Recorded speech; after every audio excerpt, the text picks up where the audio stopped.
is housing, and how housing and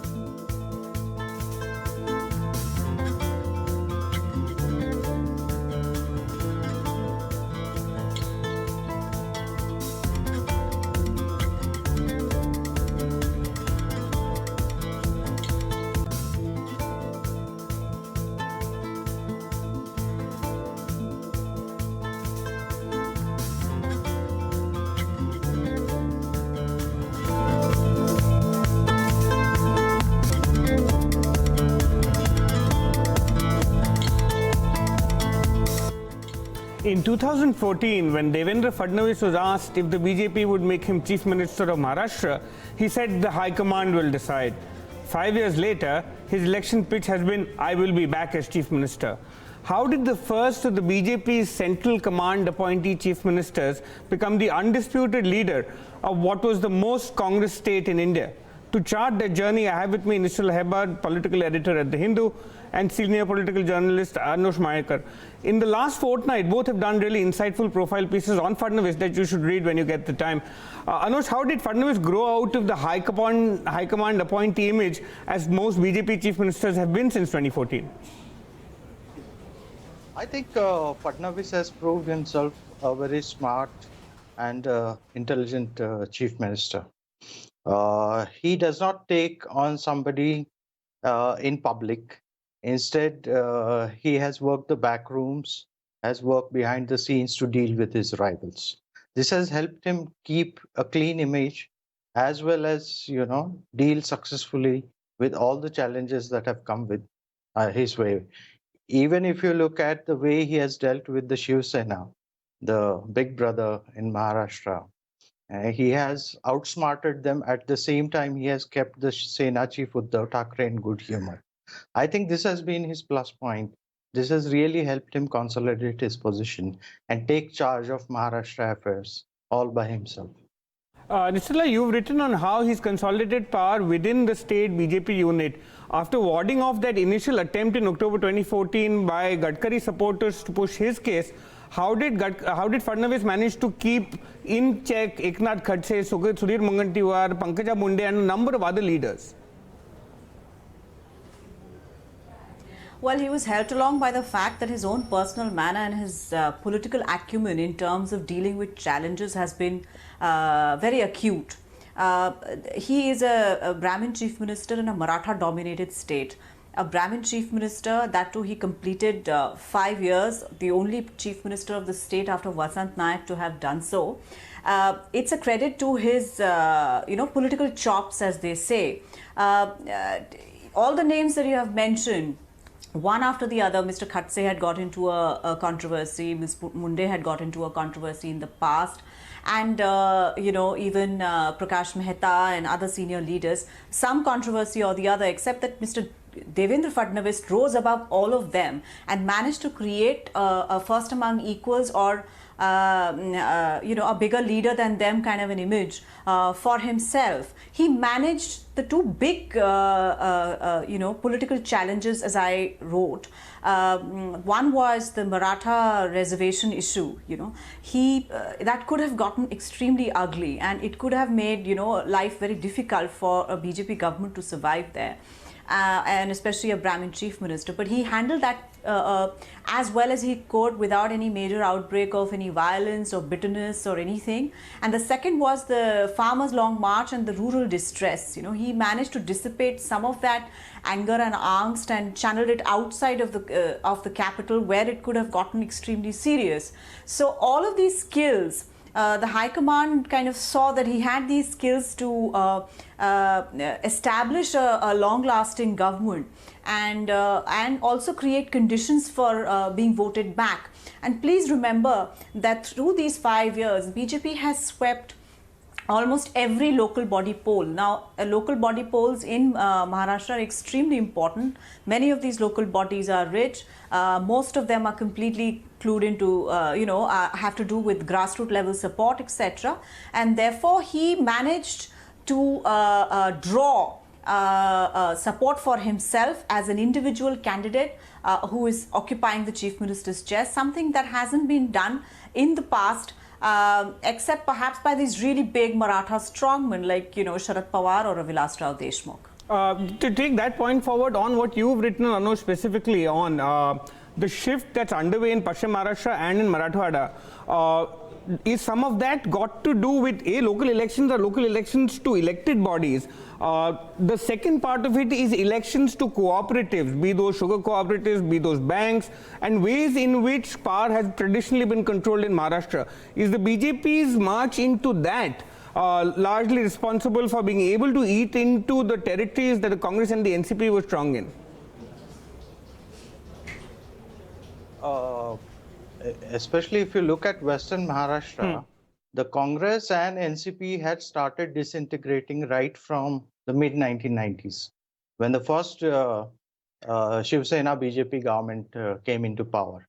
That was the time we had almost a dozen very senior congressmen shifting allegiance to the Shiv Sena BJP government, and people like Harshavardhan Patil from Indapur, who has recently joined the BJP. He led the rebels, they were called the rebels at that point of time. So this is not new.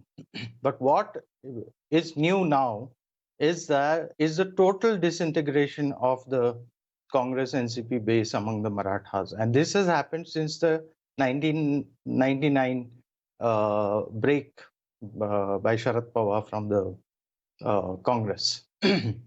And of course, it has right now the whole incoming, as the BJP Shiv Sena calls it, especially Mr. Fadnavis refers to it as incoming in his public utterances, is largely, I think, due to the scams, especially the Maharashtra Cooperative Bank scam that has come out in a big way recently.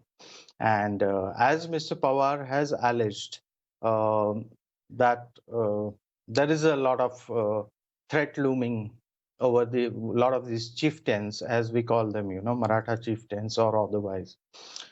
I think it has got a lot to do with that. And also, anybody who knows a bit of the history of Maratha polity or Maharashtra's politics won't be surprised with what is happening, because, historically, these local chieftains are known to shift allegiance between powers. This is to protect their backyards and help them continue their hold over their districts or taluka jagirs, And this, I think, is actually, I believe this is just the beginning. Okay. Fadnavis would have a lot of groundwork to do on them, because these people are known to switch back, switch on and switch off. Right. At the drop of a hat. I'll come back to some of those dynamics in just a bit, Anosh. Back to the point Nistula was making. So while, and I go back to that point of 2017, 18, 19, when there were caste-related protests and there was rural distress, and this wasn't the only state. So I'm just going to compare what happened at that time. While Prime Minister Modi remained relatively untouched by these issues in his popularity, so it seemed by the 2019 mandate, in other incumbent BJP chief ministers bore the brunt for that rural distress and that caste-based protest. Tally fell in Gujarat for the BJP. They lost the 3 states in December 2018 across central India. How has Fadnavis kept all of that at bay? I think it's too early. Because sorry, the question was to Nistula, Anosh. Sorry. Yeah. Okay. Now you have to remember, Kaushik, that these 3 states that the BJP lost in 2018, they were long-term anti-incumbency issues as well. There were 15-year-old governments that got voted out.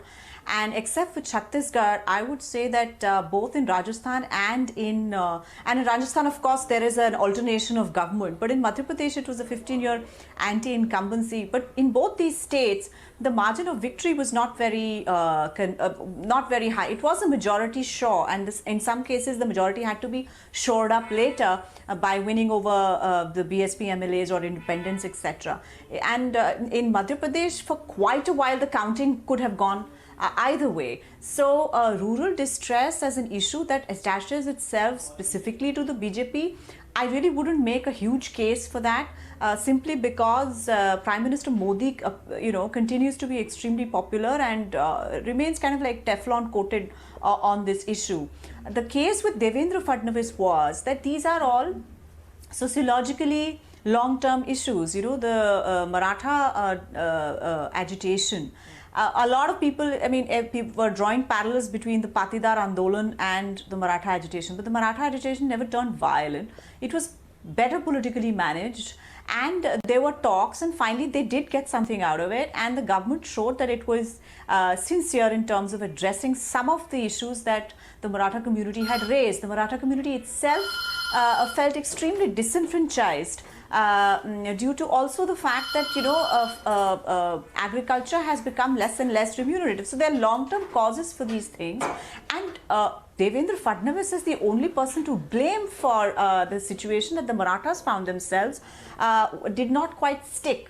There were a lot of attempts to show that he was a Brahmin chief minister in a Maratha-dominated state, but it didn't stick to him, and that was largely due to the fact that he politically managed these things very cleverly. If you see, after the death of Gopinath Munde, there were other claimants to that position, and but Prime Minister Modi and Mr. Shah decided that Maharashtra would be one in a series of the states where they would break the hegemony of the dominant caste and create and put somebody from a smaller community into the chief minister's chair. They did that with Manohar Lal Khattar. They did put a non-tribal in Jharkhand with Mr. Raghubar Das, and they did with Mr. Fadnavis. And in all three cases, the High Command has actually backed them to the hilt. That is a big sort of plus point also in Devendra Fadnavis' favor. If you remember, in Haryana, we had really gruesome riots, that Jat agitation that followed the Jat agitation. But even then, there was no question of Mr. Khattar being removed and somebody else being put in his place. I'll get to the Delhi consequences of this in just a bit. Coming back to Anosh, trying to sense another shift. The fact that Mr. Fadnavis is chief minister, you have the finance minister, Mr. Mungantiwar, as a senior leader. Mr. Khatse from another part of the state has been sidelined. Mr. Gadkari is among the senior-most members of the union cabinet. This shift of power in the state away from Paschim Maharashtra, away from Marathwada towards Vidarbha, where does that leave leaders from other parts of the state? Will they have to reconcile with that, or will there be a push and pull that you see into trying to counterbalance that in the coming years?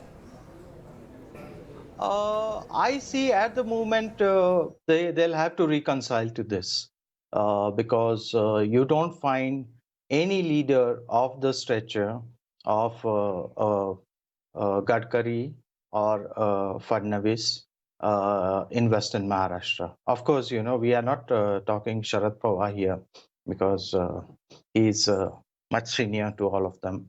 And I think his stakes now in the state, so far as, occupying the chief minister's post are nil. So I think right now, in Western Maharashtra, they have to reconcile, and there is going to be a big push from Vidarbha, because I was in Vidarbha for a few days last month, and they have a whole crop of leaders there, nurtured for a long time by the Sangh and the BJP, which hasn't happened in Western Maharashtra. And so far as the other areas, North Gujarat, if you see, Khadse has lost ground. We can say that for sure now. After he was denied ticket for the assembly election a few days back, and I think he has to reconcile to his position being weakened within the party. And Marathwada too doesn't have a huge leader except Pankaja Munde. And recently you saw Amit Shah coming here and addressing a huge gathering along with Pankaja. But I think Pankaja would have to wait in the wings for some more time till, Fadnavis is either, taken to Delhi or, has some other plans. for him, the party high command. Yeah, so one sub-question out of that, because as a consequence of this power that comes from Vidarbha to the state government, as a result of that, does the region now feel it is politically represented adequately enough to be able to not make a demand for a separate state anymore? Has the consequence of a Vidarbha strong BJP-led state government in Maharashtra meant that previous demands for a separate statehood is now completely in the cold storage? It looks like that. Right. And when I was in Nagpur, this issue was being discussed right from the streets to the political circles to bureaucratic circles, and everyone feels now the issue of a separate Vidarbha has to take backseat till Fadnavis remains the chief minister. And as you know, Mr. Fadnavis has said that he is, as the chief minister, he is the leader of Maharashtra. And so the question of, breaking or asking for a separate state doesn't arise.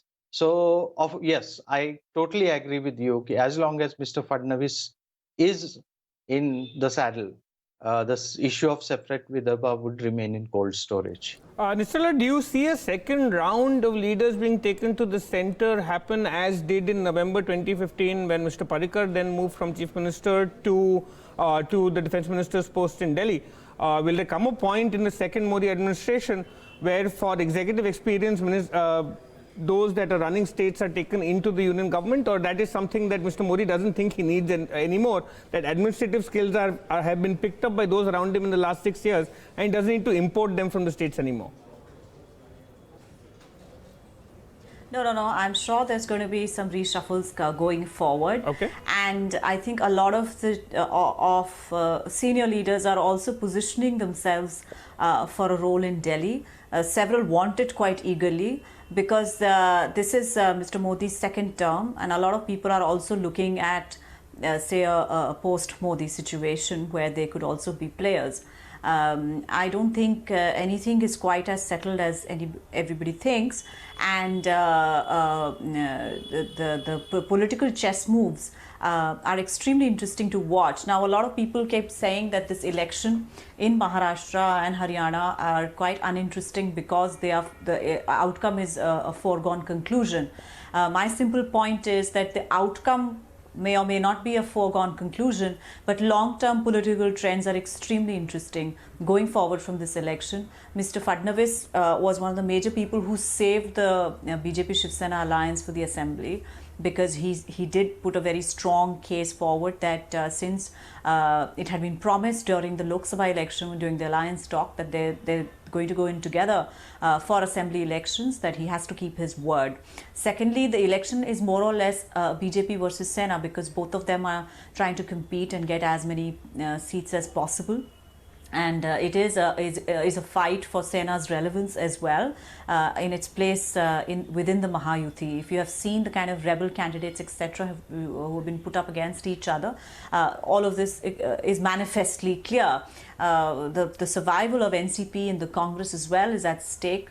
Let me tell you that I saw very few posters and campaign equipment out on the streets in Mumbai when I was there on behalf of the opposition. They could also be saving money to kind of fight another day. For BJP, the ascendance of Mr. Fadnavis is a generational shift. BJP is always extremely tense about generational shifts. They always look towards the next, they're gaming for the next sort of set of leaders and things like that. And for BJP, it's extremely significant that Mr. Fadnavis, if he wins a second term, he will emerge stronger than ever within Maharashtra, and his ascendance in the state will be complete. Okay. To get the sense of that generational shift, Anosh, when you were in conversation with people in Nagpur, is there that sense as well that the generation of Mr. Mahajan, Mr. Munde, to an extent slightly then to junior to them, Mr. Gadkari is passing, and the person that enjoys the blessings of The Sangh High Command in Nagpur right now is the man in the seat right now. And then from there, who next? There have been some interesting developments around.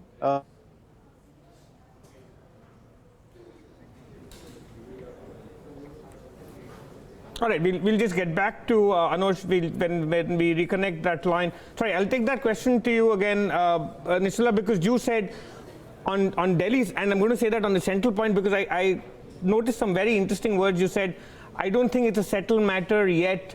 Who next after the incumbent Prime Minister? What makes you say that? Well, as I said, the BJP is always extremely tense, and especially the RSS on who after this one, who after that one. If you remember, during Vajpayee-Advani era as well, there were always questions about who is the successor, who is this, who is that, you know. They really don't believe, and they had a pretty tough time between 2004 to 2012, till Mr. Modi kind of emerged and seized that position for himself. It was a bit of a bloodbath. And they've always been extremely tense about that kind of a situation. They have candidates. They have a set of chief ministers who have administrative experience and popularity. And therefore, which way these games will go, and these are political moves, will be extremely interesting to watch post, in the next 5 years unfolding, because you have claimants galore, and you will have to make a choice at some point of time. All right. At what point does the fact that you accumulate a lot of leaders from a lot of parties, some of which then become claimants in their own rights because of the stature they think they enjoy, is where you're unable to then sift through and say, here's what is binding these leaders together to be in one party? My question is, does there come a point when a large near single party apparatus is unable to remain as nimble as deft and starts getting into the trouble like the Congress did through the 70s, the 80s, into the shape it got into in the 90s when it started collapsing in state after state across India? Well, you forget that there is something called the RSS, right, of which the BJP is a political outfit of. And even during the succession bits that you saw between 2004 and 2012, they did interfere quite decisively on several occasions. When Mr. Rajnath Singh became party chief in 2006, when Mr. Gadkari took over in 2009, when Mr. Rajnath Singh got another term in 2012, these were all decisive interventions by the RSS. So the thinking there is a little different. They have more than 30 affiliated organizations permeating every part of Indian civil society. And the feedback that they get, and other things, so they will have of course a very, very big say. In the case of Mr. Modi, there was a huge pressure from the below, from the cadre and from the people, that he be the chosen one as a prime ministerial face. He got it on his merits, and the feeling is that if things go a certain way, then the succession plan can be put in place. On that note, that the fact on the 24th of October, 3 places to watch are Nagpur, Mumbai and Delhi, to say which way this moves, the results in Maharashtra, the consequences of that on the central setup in Delhi and the larger Sangh architecture. On that note, Nistula Hebbar, thank you very much for joining us. We lost them all. Halfway through, we'll get you more on this. Haryana is also going to the elections on the 21st, results on the 24th. So through the course of the next few days, keep watching BloombergQuint for the latest in the first assembly elections being held after Prime Minister Modi's re-election in May. Thank you for watching.